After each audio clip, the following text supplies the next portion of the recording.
Okay, so I need to tell you about the craziest day I just had. I visited this certified organic farm and what I saw completely changed how I think about food. Like I'm talking everything you buy at the grocery store might be a total lie. But before we get into that, let me show you how this all started. So 3 days ago I'm scrolling through my feed, right, and I see this video about how most organic food isn't actually organic. And I'm like, wait, what? I've been spending extra money on this stuff for years, thinking I'm doing something good for my body. The video was talking about loopholes and fake certifications and how some companies just slap an organic label on things to charge more money. My whole world is crashing down at this point, because I genuinely thought I was making healthy choices. So I did what any normal person would do. I went down a rabbit hole at 2 in the morning, reading about pesticides and chemicals and all this stuff that honestly made me want to throw up. I'm reading articles about pesticide residue on strawberries and how lettuce is basically soaked in chemicals, and how even organic food sometimes has trace amounts of bad stuff because of contamination. I'm sitting there in my bed with my phone at full brightness, just getting more and more freaked out with every article I read. Then I'm looking at studies about how these chemicals affect your body. We're talking hormone disruption, increased cancer risk, neurological problems, and I'm thinking about how I've been eating this stuff my entire life, without questioning it. Like nobody ever told me that the shiny perfect apple at the grocery store probably has a dozen different chemical sprays on it. Why doesn't anyone talk about this? That's when I decided I needed to see for myself what real organic farming actually looks like. Not the stuff they show you in commercials with the happy farmers and the perfect vegetables. Not the Instagram version with the aesthetic barn and the cute baby animals. I wanted to see the real deal, the messy, complicated truth about how organic food actually gets grown. So I started Googling organic farms near me, and I found this certified organic farm about 2 hours from where I live. Their website was pretty basic, just some pictures of fields and a phone number. I called them up the next morning and this guy answers and I'm like, hi, I'm kind of obsessed with finding out the truth about organic farming. Can I come visit? He laughed and said, sure, come on down. The farmer's name is Tom, and he's been doing this for like 30 years. He said he loves when people want to learn about real farming because most people have no idea where their food comes from. I'm not gonna lie, I was expecting some tiny little garden situation, maybe a few chickens running around, maybe one of those cute red barns you see in pictures. Boy, was I wrong. When I pulled up to this place, my jaw literally dropped. We're talking hundreds of acres of the most insane-looking crops I've ever seen. Everything is so green and alive and vibrant. There are rows and rows of vegetables stretching out as far as I can see. I haven't even gotten out of my car yet, and I can already tell this is gonna be wild. Tom meets me at the entrance, and this guy is exactly what you'd picture when you think of a farmer. Boots covered in mud, worn-out jeans, sun hat that's seen better days, the biggest smile you've ever seen. He's probably in his 50s with this weathered face that tells you he's spent most of his life outside. First thing he says to me is, "You ready to get your hands dirty?" And I'm standing there in my white sneakers and my clean jeans like, I guess so? He just laughs this big hearty laugh and says, "Don't worry, we'll get you some boots. Come on, let's go see what real farming looks like." Alright, so we start walking through the farm and Tom immediately hits me with something that blows my mind. He goes, you know, most farms use over 400 different types of pesticides, right? And I'm like, okay, that sounds bad, but I don't really know what that means. Like, 400 sounds like a lot, but I don't have context for it.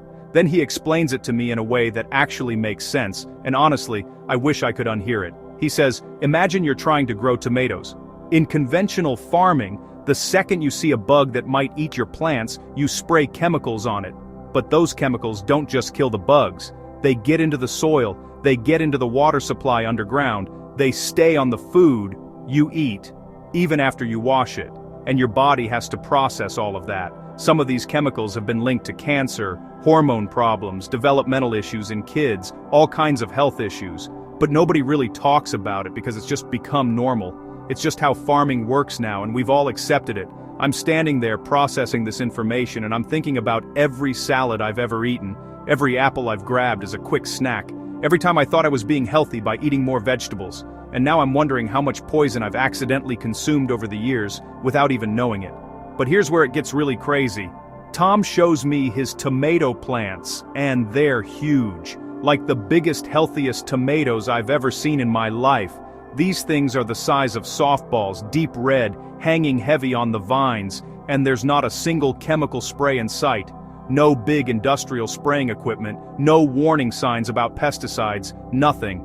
I ask him, how is this even possible? Like, if chemicals are supposedly necessary to grow food, how are your plants thriving without them? And he takes me over to what he calls his secret weapon. We walk past rows of vegetables to this area that honestly just looks like a big pile of dirt. But Tom is so excited about it. It's literally just compost, like rotted plants and food scraps and natural materials all broken down into this rich, dark soil that smells earthy and alive. He picks up a handful and shows me all these worms wriggling through it. He explains that when you build healthy soil full of nutrients and beneficial organisms, you don't need chemicals because the plants are strong enough to defend themselves. It's like building a strong immune system for your garden. My mind is actually exploding at this point. He shows me how they use beneficial insects to eat the bad insects. They plant certain flowers along the edges of their fields that attract ladybugs and lacewings and parasitic wasps, and these bugs naturally control the pests that want to eat the crops. It's like nature's own pest control system that's been working for millions of years. He points out these tiny flowers scattered throughout the vegetable rows and explains how each one serves a purpose in attracting different helpful insects. Why is nobody teaching us this stuff in school? Like, we spent weeks learning about the periodic table, but nobody ever mentioned that you can grow food without poisoning everything. Then Tom takes me to see the chickens, and this is where I really start to understand the difference between organic and conventional farming. We walk up to this huge fenced area, and there are chickens everywhere.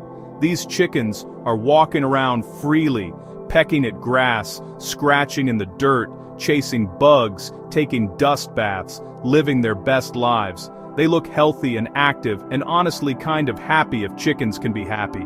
He tells me that in factory farms, chickens are kept in cages so small they can't even spread their wings or turn around. They're packed in by the thousands in these dark warehouses. They're pumped full of antibiotics because they're so sick from living in their own waste and being so stressed. Some of them never see sunlight in their entire lives. But his chickens are healthy because they're living the way chickens are supposed to live.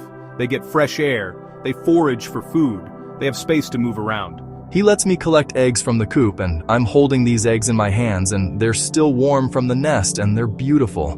Different shades of brown and cream, and I realize I've never actually thought about where my food comes from. Like, I just buy eggs at the store in those sterile cardboard cartons and don't think twice about it.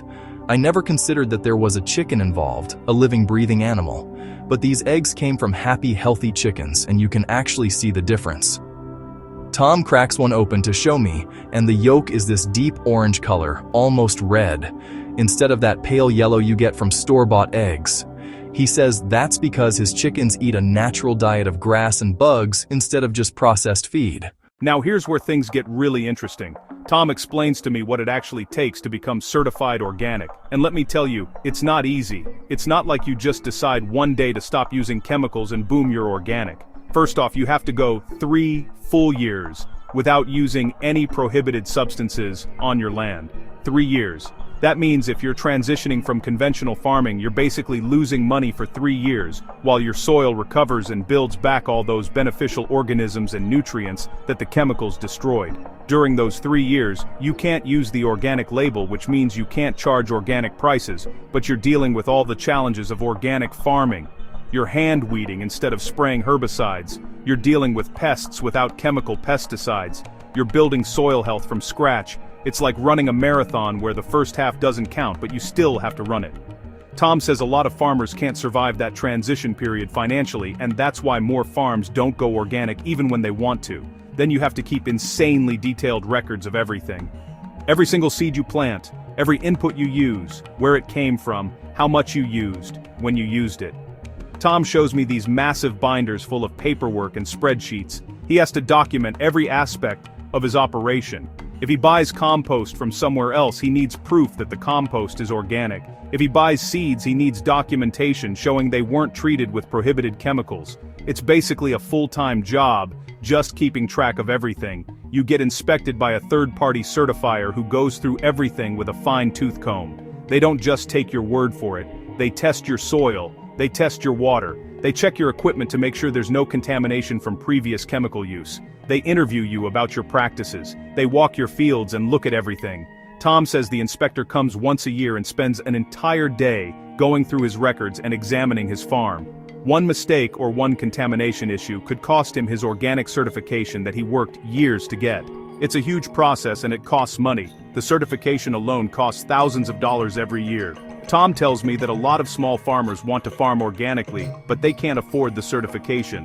The paperwork is overwhelming and the fees are too high when you're just starting out. So they grow food using organic methods, but they can't label it as organic, which means they can't charge organic prices, even though they're doing all the work. It's kinda messed up when you think about it. The farmers who are doing the right thing often struggle the most, while big industrial farms can afford to jump through all the hoops. But here's what really got me.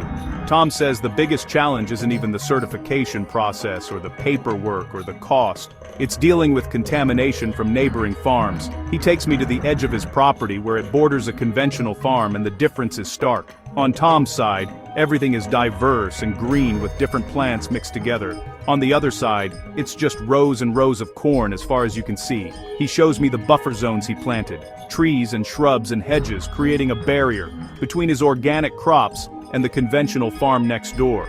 He explains that when his neighbor sprays pesticides, the wind can carry those chemicals onto his property. Pesticide drift, they call it. So he has to plant these buffer zones to try to prevent contamination, but it's not perfect. Sometimes during spraying season, especially on windy days, the chemicals still make their way over and he has to test everything to make sure his organic status isn't compromised. He's had years where he couldn't sell crops from his border fields as organic because the pesticide levels were too high. I ask him if he's ever talked to his neighbor about it, and he kind of shrugs. He says his neighbor is just trying to make a living too, and conventional farming is what he knows. But it's frustrating because Tom is doing everything right, and still dealing with pollution he didn't create. It's like trying to keep your house clean, while your neighbor keeps blowing dust through your windows. I ask him why he keeps doing it if it's so hard. Why deal with all these challenges and expenses and risks when he could just farm conventionally and make more money with less headache? And he stops walking and looks at me and says, "Because somebody has to. Somebody has to show people that there's a better way. That we don't have to poison our land and our bodies just to grow food." His grandkids play on this farm, and he wants them to grow up on land that's healthy and alive. And honestly, that hit me really hard. Like, here's this guy sacrificing profit and dealing with constant challenges just because he believes in doing the right thing. We walk through the fields and he's pointing out all these different plants and explaining how everything works together. He grows cover crops in the off-season to add nitrogen back into the soil naturally, things like clover and vetch that fix nitrogen from the air. He rotates his crops so the soil doesn't get depleted of specific nutrients. One year he'll grow tomatoes in a field, the next year beans, the year after that maybe squash. Everything is connected in this beautiful cycle where nothing goes to waste. The plant scraps become compost. The compost feeds the soil grows healthy plants. It's genius, and it's been working for thousands of years before chemical farming even existed. So, after spending 5 hours on this farm, I'm sitting with Tom on his porch, and I ask him the question I've been wanting to ask all day. The question I think everyone wonders about. Is organic food really worth the extra money? Like, am I actually getting something better, or is this all just hype and marketing? And his answer surprised me because it wasn't a simple yes or no. He says, look, organic food is definitely better for you and better for the environment. The science is clear on that. But the real question people should be asking is, why is healthy food considered expensive? We've created a system where the cheapest food is the most toxic, and that's backwards. In a sane world, the food that destroys your health and the planet would cost more, not less. The fact that a bag of pesticide-covered apples costs less than organic apples means our whole system is broken. He leans back in his chair and starts explaining the economics of it all. He tells me that the prices of conventional food don't reflect the true cost. They don't include the cost of cleaning up polluted water from pesticide runoff. They don't include the healthcare costs from people getting sick from pesticide exposure and eating nutritionally depleted food. They don't include the environmental damage from killing off bees and butterflies and birds. They don't include the cost of topsoil erosion from chemical farming practices that destroy soil health. Those costs get passed on to everyone through taxes and healthcare bills and environmental cleanup. So in reality, we're all paying for cheap food one way or another. we're just paying for it later, and in hidden ways. This completely shifted my perspective. I always thought of organic food as some luxury thing for rich people who shop at fancy stores. But Tom's saying it's actually just real food grown the way it's supposed to be grown. And conventional food is the weird artificial thing that only exists because of government subsidies and chemical companies convincing everyone this is normal. He says 50 years ago, all food was basically organic, because industrial chemicals hadn't taken over farming yet. Our grandparents ate organic food without even knowing it, because that's just what food was. Before I leave, Tom gives me a box of vegetables to take home. Tomatoes, lettuce, carrots, cucumbers, peppers, zucchini, all fresh picked that morning. Some of them still have dirt on them. He tells me to really taste them and compare them to what I buy at the store. He says once you eat real food, you'll understand the difference. So I thank him about 100 times, load up my car with this beautiful box of vegetables, and head home with my mind absolutely racing. I get home and I'm so curious, I immediately make a salad.